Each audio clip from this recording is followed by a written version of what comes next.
All at once my attention was captured by a vast and singular object on the opposite slope, which rose steeply about 100 yards ahead of me, an object that gleamed whitely in the newly bestowed rays of the ascending moon.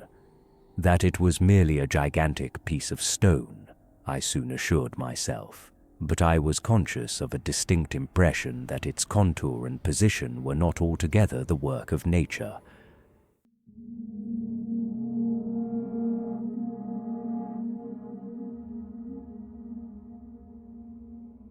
Dagon by H.P. Lovecraft.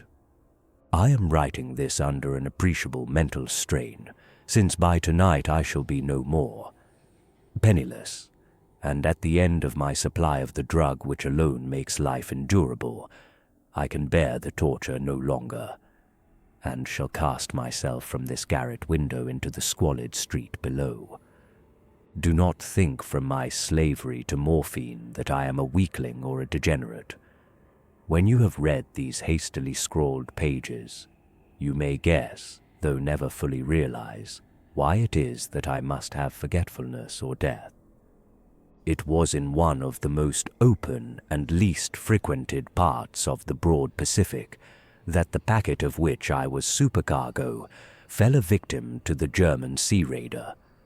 The Great War was then at its very beginning, and the ocean forces of the Hun had not completely sunk to their later degradation, so that our vessel was made a legitimate prize, whilst we, of her crew, were treated with all the fairness and consideration due us as naval prisoners. So liberal, indeed, was the discipline of our captors that 5 days after we were taken, I managed to escape alone in a small boat, with water and provisions for a good length of time. When I finally found myself adrift and free, I had but little idea of my surroundings. Never a competent navigator, I could only guess vaguely by the sun and stars that I was somewhat south of the equator. Of the longitude, I knew nothing, and no island or coastline was in sight. The weather kept fair, and for uncounted days I drifted aimlessly beneath the scorching sun, waiting either for some passing ship, or to be cast on the shores of some habitable land. But neither ship nor land appeared, and I began to despair in my solitude upon the heaving vastnesses of unbroken blue. The change happened whilst I slept. Its details I shall never know, for my slumber, though troubled and dream-infested, was continuous. When at last I awaked, it was to discover myself half sucked into a slimy expanse of hellish black mire, which extended about me in monotonous undulations as far as I could see, and in which my boat lay grounded some distance away. Though one might well imagine that my first sensation would be of wonder at so prodigious and unexpected a transformation of scenery, I was in reality more horrified than astonished, for there was in the air and in the rotting soil a sinister quality which chilled me to the very core. The region was putrid, with the carcasses of decaying fish and of other less describable things which I saw protruding from the nasty mud of the unending plain. Perhaps I should not hope to convey in mere words the unutterable hideousness that can dwell in absolute silence and barren immensity. There was nothing within hearing, and nothing in sight save a vast reach of black slime. Yet the very completeness of the stillness and the homogeneity of the landscape oppressed me with a nauseating fear. The sun was blazing down from a sky which seemed to me almost black in its cloudless cruelty, as though reflecting the inky marsh beneath my feet. As I crawled into the stranded boat, I realized that only one theory could explain my position. Through some unprecedented volcanic upheaval, a portion of the ocean floor must have been thrown to the surface, exposing regions which for innumerable millions of years had lain hidden under unfathomable watery depths. So great was the extent of the new land which had risen beneath me, that I could not detect the faintest noise of the surging ocean, strain my ears as I might, nor were there any seafowl to prey upon the dead things. For several hours I sat thinking or brooding in the boat, which lay upon its side, and afforded a slight shade as the sun moved across the heavens. As the day progressed, the ground lost some of its stickiness and seemed likely to dry sufficiently for traveling purposes in a short time. That night I slept but little, and the next day I made for myself a pack containing food and water, preparatory to an overland journey in search of the vanished sea and possible rescue. On the third morning I found the soil dry enough to walk upon with ease. The odor of the fish was maddening, but I was too much concerned with graver things to mind so slight an evil, and set out boldly for an unknown goal. All day I forged steadily westward, guided by a faraway hummock which rose higher than any other elevation on the rolling desert. That night I encamped, and on the following day still travelled toward the hummock, though that object seemed scarcely nearer than when I had first espied it. By the fourth evening I attained the base of the mound, which turned out to be much higher than it had appeared from a distance, an intervening valley setting it out in sharper relief from the general surface. Too weary to ascend, I slept in the shadow of the hill.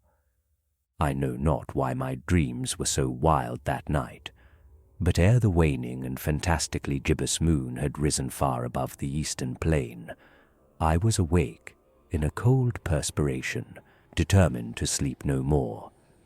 Such visions as I had experienced were too much for me to endure again, and in the glow of the moon I saw how unwise I had been to travel by day. Without the glare of the parching sun, my journey would have cost me less energy. Indeed, I now felt quite able to perform the ascent which had deterred me at sunset. Picking up my pack, I started for the crest of the eminence.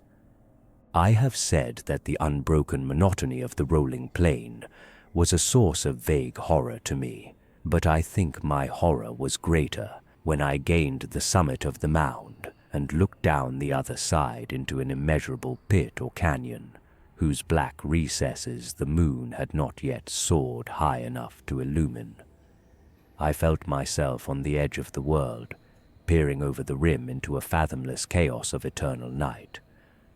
Through my terror ran curious reminiscences of Paradise Lost, and of Satan's hideous climb through the unfashioned realms of darkness.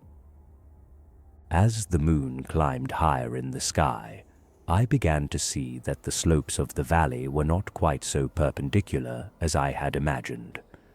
Ledges and outcroppings of rock afforded fairly easy footholds for a descent, whilst after a drop of a few hundred feet, the declivity became very gradual.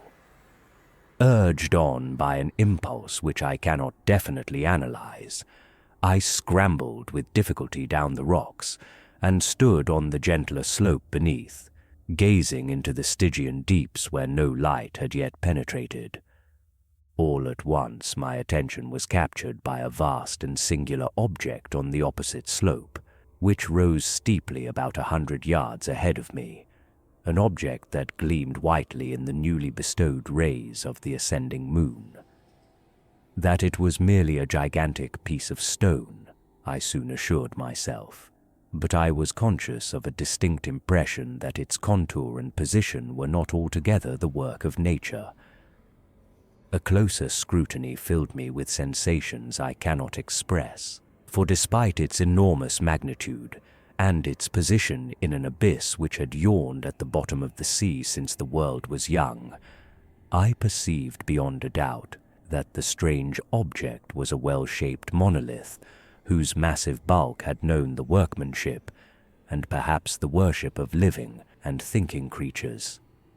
Dazed and frightened, yet not without a certain thrill of the scientist's or archaeologist's delight, I examined my surroundings more closely.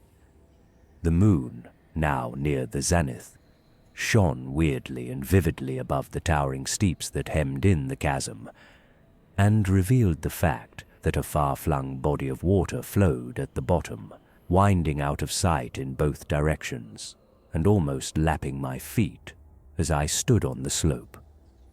Across the chasm, the wavelets washed the base of the Cyclopean monolith, on whose surface I could now trace both inscriptions and crude sculptures.